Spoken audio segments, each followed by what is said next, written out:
Mazais BMW nomainīts motors, izņemts 2 litri, ielikts 3 litri motoriņam. No 170 kW motors ir ielikts, bija 2 litri motors ielikts. Tagad rulējam uz stenda, viņam vēl ir intercooleris jauns ielikts un uzlabots. Paskatīsimies, kāda ir rezultāta ar nomainīto motoru. Protams, CSDD viņš visu izgāja, sareģistrēja, pārbūvē atļautā. Nu, tagad rulējam uz oriģināla faila un skatāmies, pēc tam rakstam modificēt un skatāmies, kādi būs rezultāti uz čipota faila mūsu. Testējam uz jaudas stendā. Ierakstījām failinu savu šitam dzinējam, sasniedzam 255 un 585. Nu, sarkaļā līnija ir čipota un zila oriģinālā.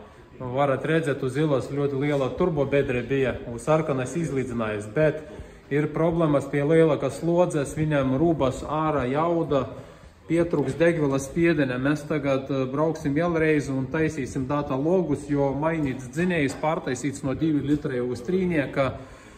Tulītās uztaisīsim vēl data logus un konstatēsim, ja ir problēmas ar reilu spiedenu, parādīsim cilvēkam datus, pats mehānikis ir, viss saprot, uzlabos, saremontēs, atbrauc atpakaļ. Tagad mēs ar ierakstījām otru failu, uztaisījām reila spiedenu, ka pieprasītu 16,480.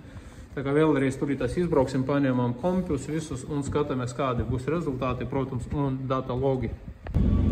Tā, sākam tagad testēt uz jauda stenda. Otrā versija, šajā pusē mēs mēram jaudu, automātiski ātrumu karba.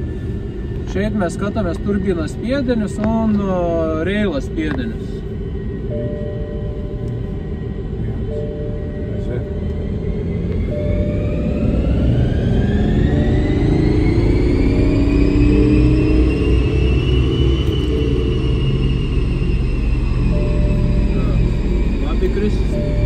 Cik bija? Tā bija 2,8, tā bija 1680. Šeit nav būtu.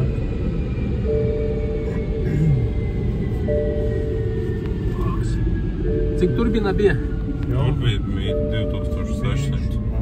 2,6, ja, un reils? Reils bija 1,68. Nu, tā kā ir jābūt. Mums jauda kāda ir. 248 zirgi un 569 griezi. Izteikti būtiski starpība nav varbūt.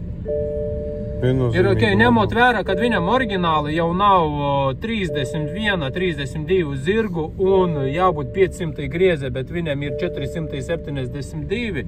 Nu, ir jāparaknējas vēl motora, jāpaskatās kādēļ, un zila linija ir redzama turbobedre, liela bija pirms tam. Šobrīd uz mūsu čipota faila turbobedres vairs nav, spiedeni un turbīna atbilst jaudai, visticama, kad būtu ieteicams pārbaudīt sprauslas. Jo, ja sprauslas nav kārtībā, līdz ar to mēs nevaram sasniegt pat uz oriģināla faila gan zirgus, gan spiedenes, gan griezes momentu. Un real pressure arī skatoties pēc live data aktuāli ļoti lēkā, tad tas varētu būt iemesls, ka visticamāk sprauslas vai spiedenes sensoris normāli nešancē. Ir specifika apakšējais pieprasītais, bet reāli viņš baigi stipri lēkā.